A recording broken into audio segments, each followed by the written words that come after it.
time for a little Procreate 101.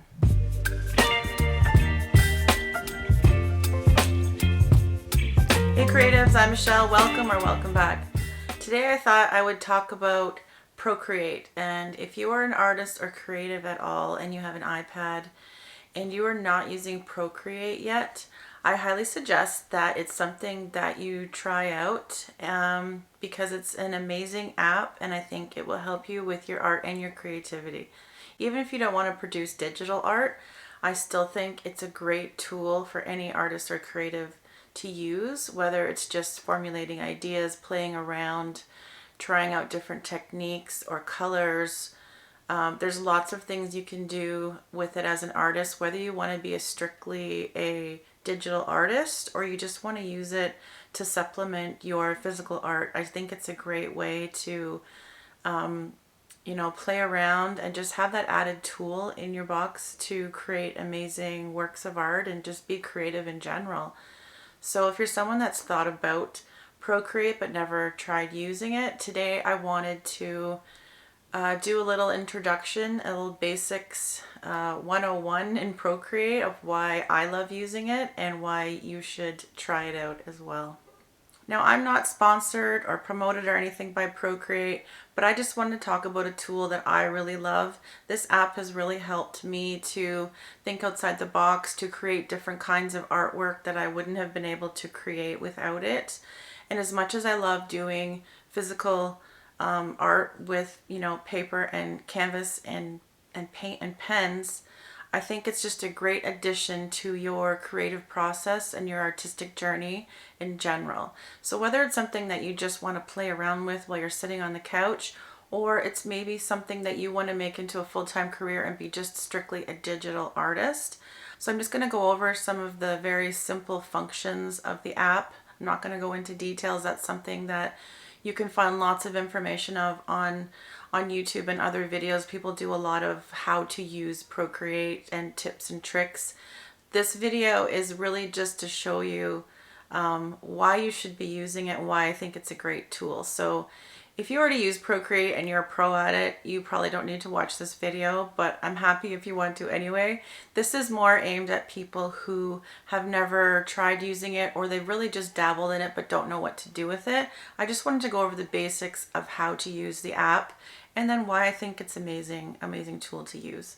So let's dive into the app and see how it works. All right, so let's get started.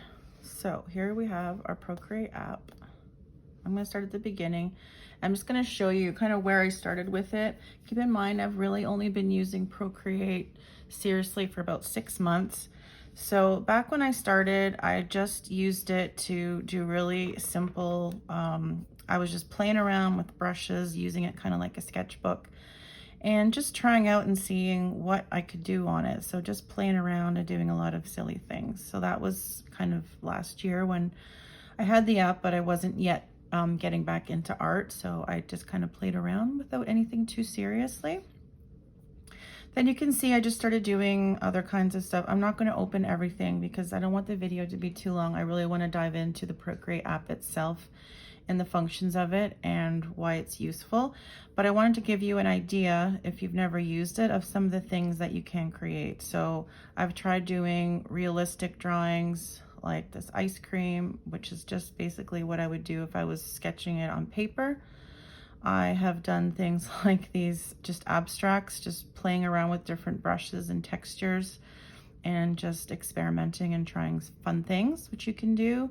That wasn't one of my drawings. That was a kind of a coloring page that I did. I was trying different textures and brushes, doing paint swatching. I did pet portrait for my friends. Just trying out all different kinds and styles of drawing with this, which is great because you can do really quick things or you can do really detailed and involved things. This was one of my fun little characters that I made, which is kind of like a caricature of me almost with my gray hair, my bun on my head, and I love flowers, so that was fun. I did a bunch of fun stuff. I did like a whole summer theme where I did a bunch of kind of beachy cars I don't know why, I don't usually do cars, but I did. And here I was trying out a tutorial from Mel Armstrong, who is on YouTube, and she does amazing video tutorials on surface pattern design digitally with your iPad. So this was one where she had used the strawberry motif. So I drew out my little motifs. I learned how to make it into a repeating pattern, which was really fun. And then as you can see, this is how it repeats. So I really want to do more of those this year. That's a really great thing that you can use your Procreate for. So that's something I'm looking forward to. Again, just more experimenting with different things like realistic, abstract, different brushes, different motifs. This was a design brief that we had to do with the hero pattern, a secondary, and then a repeating, and I used the buttons from the snowman for the repeat, and I thought that was pretty cute. Again, just more playing around. These ones were oh, not that one, but these two were ones where you can use the symmetry tool, which I will show you, whereas you draw in one quadrant or half or a radius, and it will repeat it like a mosaic for you. Not mosaic, mandala? I don't know the word I'm using. Anyways, it'll make fun repeats for you. This is one of the first really detailed digital drawings that I did, which I really love. And it was kind of an intuitive drawing. I didn't have a plan with it. She's reading a book, Poems of Love, which is cute. And I really liked doing all this line work on top. You can see how many layers that I've used here. So that's the fun part with this, is that you can do it all in layers, and each layer you can do one element or color, which makes it really easy to edit and change and experiment with things. So that's one of the things I'm going to show you. You can do things like, I took this, if you've watched any of my other videos, you might have seen this image come up. It's something that I painted in watercolor in my sketchbook, and then I took a picture of it and brought it into Procreate. I removed the background, or colored in the background, erased it, whatever you want to call it, and then I added layers of floral over top, and it was just fun. I tried out a whole bunch of different floral designs, and you know, there's no mistakes because you can erase everything, you can add and subtract the layers and get rid of stuff and add new ones. So it's just an amazing tool that I've been able to experiment with so much. And then, you know, just try different techniques, like trying abstract backgrounds. It's all about trying the different brushes and how they react for you. So any kind of work that you do, whether it's you know, watercolor, acrylic, sketching, charcoal, there's brushes that will mimic that type of artwork, and you can practice that on here, which I think is pretty cool. Just a lot of stuff that I was fooling around with. This cat was another watercolor I had done and taken a in real life, taken a picture of it, brought it into Procreate, and then tried out different design techniques with it. I like this illustration I did of this plant girl. She turned out really cute. So this was a really fun way of just making like a really fun illustration. I don't think it would have turned out so cute if I did it actually in pen and paper. I would have made a lot of mistakes and it probably wouldn't have been as cute. So one of the reasons why I love this, playing around with different kinds of art. And these were ones I had done for some tote bags. I really liked doing this chicken. I don't know why I put a blue background on it, but I really enjoyed, let's turn that off. You can see you can save it as a PNG as well, where it's a transparent background. So if you need to put these images onto other types of products or into other like digital things, you can just take save it as a PNG as well as JPEGs or anything else, and it's really easy to use in other applications. So I really like that aspect of it. Then I started getting into doing some wall art, which I do sell. I started listing my prints on Etsy in November. This is December of 2023 when I'm filming this, and I started listing some art prints on Etsy in November. So these were like, I just wanted to do some really fun, bold, kind of graphic, abstract, little mid-century, little Scandinavian, I guess, designs, stuff that I would print and frame and put on my wall. And so I started doing some of those. This cat's one of my most popular designs I've been selling. It was really fun to make and just kind of let my imagination go crazy. I'm not going to get into details, but here's another, the abstract horse that I really like. I just did some vases and flowers, some more abstract flowers. Just again, fun things using my imagination. And then you can see the brilliance of this app for art is that I create something just in black and white, and then I can try it out in different color variations. So it's super easy to just recolor your art. You can't do that in real life. So which is why it's so valuable to have this and to be able to do all these things. It makes it so easy. But anyways, here I'm getting into my silhouette and flowers era, which I had fun doing. Sometimes I just use it as a place to make my notes of different ideas that I have, and I'll just write them on a blank canvas, and then I'll come back and actually create that canvas at a later date. So sometimes I just use it to sketch out different things and try stuff. You can see I was doing it there just to see what it would look like to do certain colors and silhouettes and styles, and just trying out different stuff. Here we're getting into, like I said, it's December right now, and I've started doing 12 days of Christmas art. So if you follow me on Instagram, or you care to, I'll leave my link. You can see my 12 days of Christmas art. So far I have done 7, and today I need to work on my little hot cocoa mug. I did this nutcracker, but I don't love it as much. So, but anyways, that's where I am right now. Again, it's December of 2023, so I'm working on some Christmas illustrations, and these are things that I might be able to use to get into surface design down the road, which is something that I'm really interested in, to do surface design as well as repeating patterns to license out my work, which is why I'm personally using Procreate and why I love it so much. But you can use it just if you are an artist that does physical work. You can definitely use it as part of your process, maybe just to get ideas or to sketch things out, or to try different textures, techniques, color stories. And that's why I think that it's amazing. Here I know I have all these blank ones, but I've kind of set it up how I would see it in Instagram, so I know how the colors are going to work together once I actually post them, which is why I've made the backgrounds of the canvases the certain colors already. But that's just, another way that I'm using this app. But I wanted to show you the basics of how to use it and what are the tools and what does the canvas look like when you're in it. So we're going to create a new one. I'm going to I think I'll just do like 4,000 by 4,200 pixels. You can create canvases either in inches or in pixels. It depends on the type of work that you want to create. But I think a basic canvas size is always going to be like a 3,000 by 3,000 pixels. That's pretty standard. So here I've created a new canvas. You can see you can use your fingers to, if you are used to Apple products, then you know about the pinch and zoom, which is the same thing. You can turn it as well. Turn it, pinch it, zoom it. So you can put the canvas down however you want it to look. Then we'll start from the beginning. Over here, you're going to see a size. So the size relates to the size of your brushes. So here you'll see all your brushes. These are ones that I have purchased a couple from Lisa Gantz, those 3.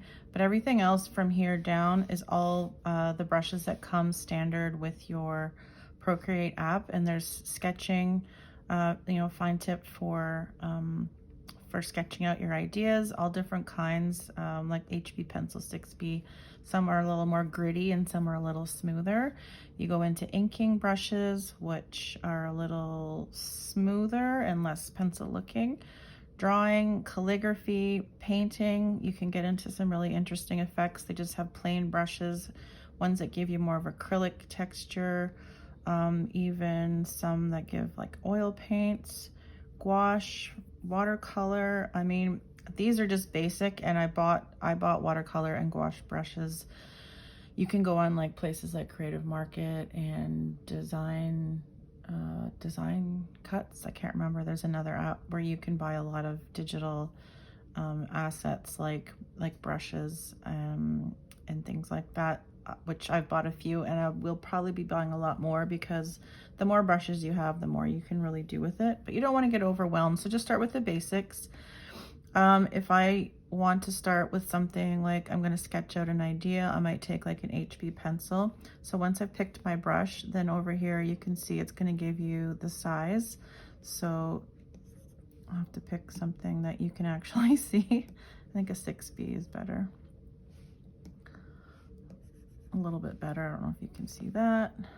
There. You know what? Let me do black, because if it's black, then you'll see it better. So there's what the 6B looks like.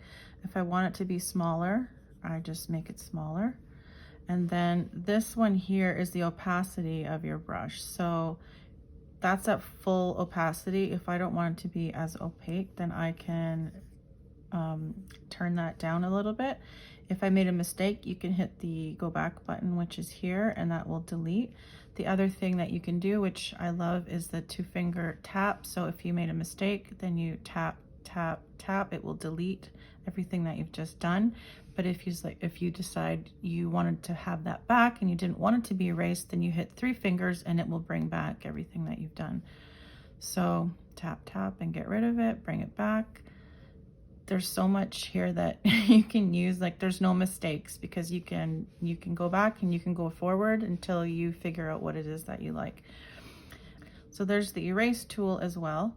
And you can, if you want to use the same brush to erase with that you are drawing with, you can hit it twice. Oh, sorry, you can hold it down and you can see here it will say erase with current brush.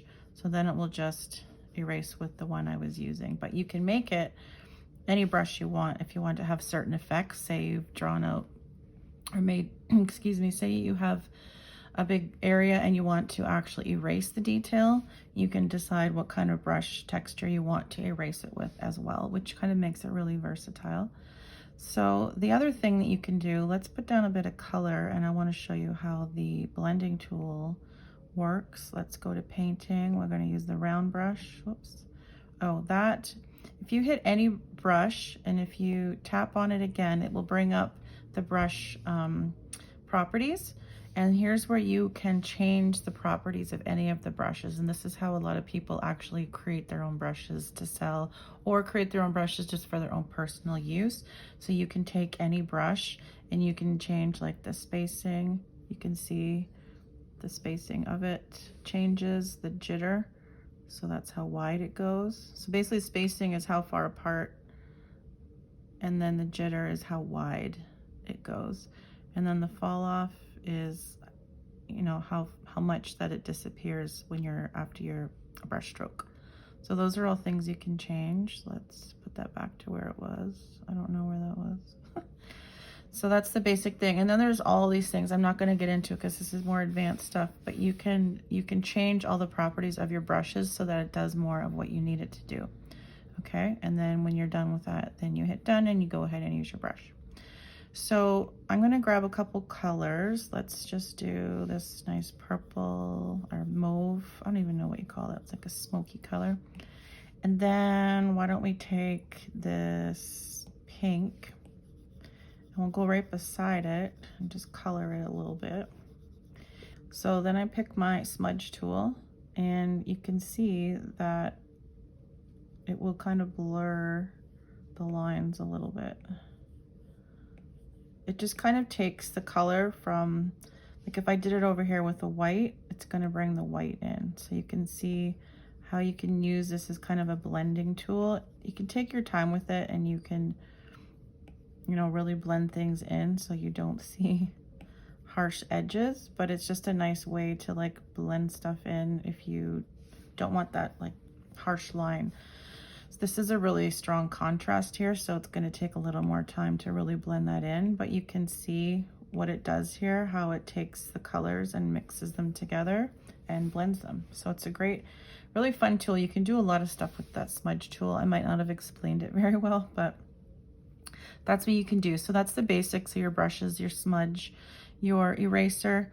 And then we get into things like the layers. So the layer is fun. So right now it's a background color. You can take away the background color, and as you can see now it's transparent. So if I was to save this, it would just save the images that I've drawn without a background. But if I had the background on and I saved it, it's going to save it with the background. So if you're going to save it like a PNG, then you want to make sure you turn off the background color when you're saving the image. Right now we'll show it. So this is all on one layer right now. If I turned off that layer, you can't see anything that I made. So if I turn it back on, you're going to see it. To create another layer, you just hit the plus button. So that creates another layer. So say I wanted to go in with, I don't know, we'll just use that for now. I'm just making up stuff here, people. But say I wanted to draw this or just paint this over top. I'm just making a mess here.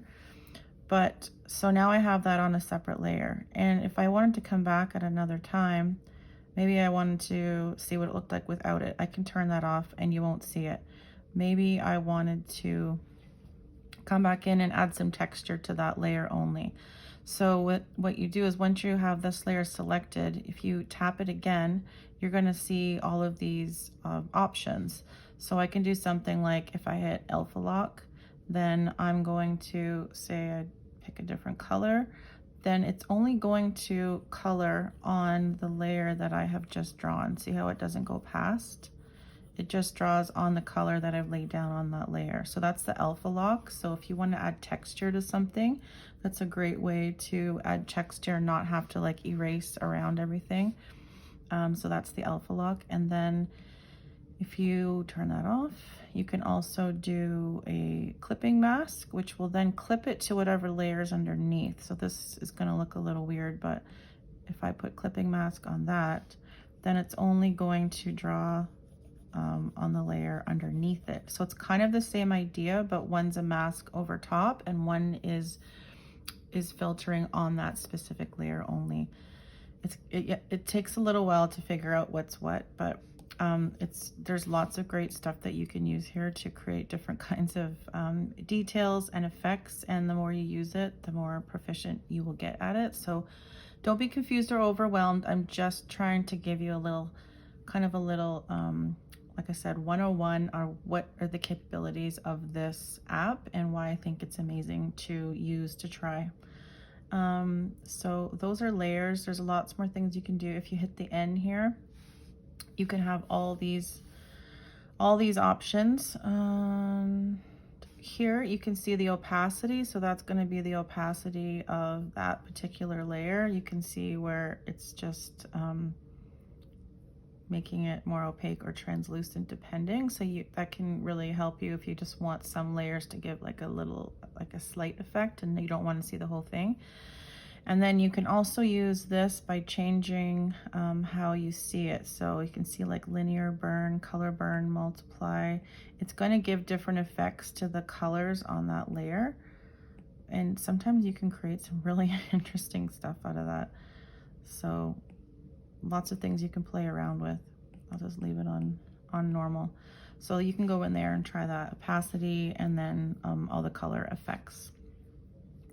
So that's how you use that. There's lots of other things here. You can merge from here. You can copy, select, rename. You can name your layers. If I wanted to call that one green, oops, you can pull up the keyboard. And we want to rename that one, I can just call that one green and hit return, and that names your layer. So if you have a lot of different layers, you can go in and name each layer so you know what is what. So like I said, I don't want to get into too much advanced settings here, but those are the basics and some great ways that you can use the app. Then some of the other stuff you're going to want to need to know is your gallery up here. You have some icons. So for instance, say I'm on this layer, we have the select tool. If you hit select, it's going to select everything that you've drawn on your canvas that's in that particular layer. So that is this the square that it selects. It's like everything that I've picked on that layer. There's nothing down here, everything it's encompassed. So if I had drawn something down here, it would have given me a bigger box. Like I'll show you, for example, we can click on that to release it. But if I was to draw something down here as well, and something over here, when I hit select again, it's now going to give you a bigger box. It's going to select everything on that particular layer. Now, if I only wanted to select this piece over here, release that, then I can hit the selection tool. It gives you a bit of options down here. All right, so then I've hit just the direct selection tool. So if I hit that, what it does let me do is I can just circle one of those things on there and then hit select. Then it just selects that one. And then I can move it around anywhere on my page. I can flip it, I can turn it, I can move it. So I want it up here instead. And then I can hit select again to release it. So that's great if you want, say you're drawing a face and you think the eye is a little too far apart, you can just direct select that eye and you can move the whole thing over instead of having to redraw it. How many times have you drawn a sketch of something and you've made the proportions wacky, or you've drawn something a little out of place? This is such a great way to, like, you can easily just maneuver and manipulate things around. And that's why I love that. You can also do things like, if I, let's see, what else can I do here? Let's do another layer where, oops, undo that layer. Let's go here. We're going to add another layer. I'm just going to draw a circle. Okay. Oh, here's another thing. If I hold that down, it's going to give me an ellipse. If I put my finger anywhere else on it, it's going to make it a perfect circle. And without lifting, before I lift up my pen, I can make this bigger or smaller depending how I want it. That's another great tip to use. And then I can just, when I lift my pen, then it releases it. If I still want to do further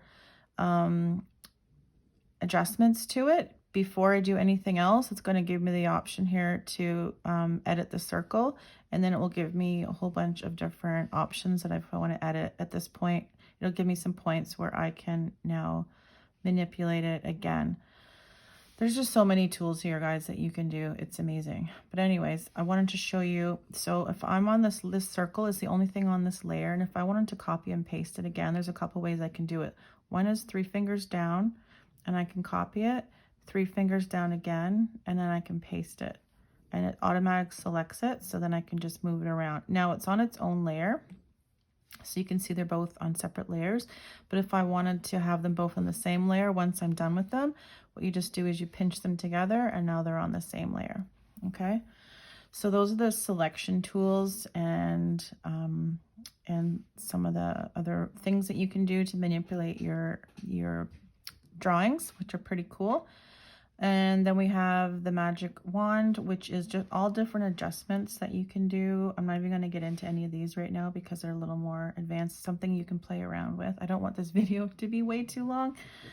But here's some important stuff. Here's some stuff with your canvas. So if you want to crop and resize, you can put on a drawing guide here if you want to have a grid. So if you want to do anything kind of in a straight line, if you need to edit how big that grid is, you can use this, and then you can add how big you want your squares to be, the thickness of the squares, the opacity of the grid. And then here's where you get into the symmetry, which I didn't even get into. So the symmetry, if you hit options, you can do it vertically, horizontally, quadrants, or in radial. So for example, if I go into quadrant and I hit done, now anything I draw in this quadrant, it does it in all the other ones. This is super fun to play around with. You can do it in the radius, so you can do like one little section and it will make it like a big mandala. So that's really fun to play with. If I go back in, I can turn off the drawing guide and the drawing assist. I can share, whoops. Oh, that one was actually fun. If you hit video, you can upload a little 30-second or longer time-lapse recording of the drawing that you have made, which is really fun to review after you've done like a big piece of work that's taken you a long time, and to see it all done in just 30 seconds. It's really fun to watch. So, but here's where you share. So you can share it as JPEGs, PDF, PNGs, and a PSD, which is the Procreate Procreate layered file, I believe. I haven't really, sorry, that's the Procreate file there, which I believe you could, if you wanted to take it into Photoshop. I might be wrong because I haven't actually done that yet. I think that's the layered file. But you can, if you just want to save it as a JPEG, you can save it to your files or to your photos. And then if you want with a transparent background, just the image, you save it as a PNG. And then you also have the option as a PDF. So you can share that to however you want to share it.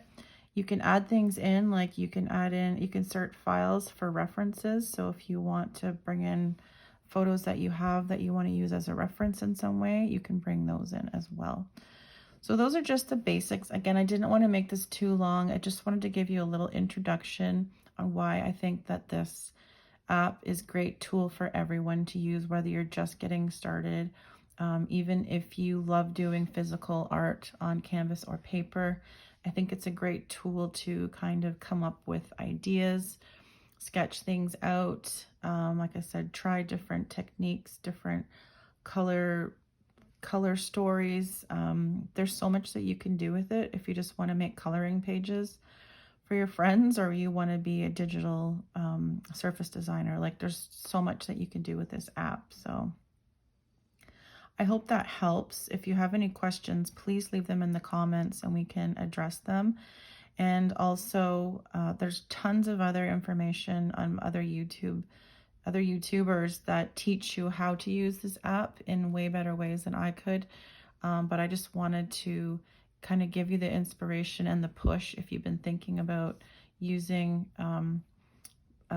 Procreate but haven't just stepped in to do it yet. I just wanted to give you a little nudge and say you should definitely try it, because I tried it and I love it and I can't stop using it now, and I do more digital work than I do physical work. I still want to get back into doing some actual painting, but I really enjoy being able to take this anywhere with me at any time on the go. You can take it traveling. You can, I like to sit on the couch and watch a movie, but also draw at the same time. So it's just really, an easy thing to fit into your lifestyle in so many different ways. So again, here's me trying to tell everyone that they should use this app. So there you go. I hope you enjoyed that. All right, guys, well, that's it. That's my 2 cents on why I think you should be using the Procreate app in your creative process or your artistic journey. So if you haven't used Procreate yet, or if you have, let me know in the comments where you are with using the app and what you like the most about it. I'd love to hear where everyone else is in their journey as well. Also, leave it in the comments if you have any great tips for any other Procreate newbies that might help them getting started with the app as well. I hope you enjoyed the video, and give it a like and maybe a subscribe if you want. And we'll see you next time in the next video. Take care. Bye, guys.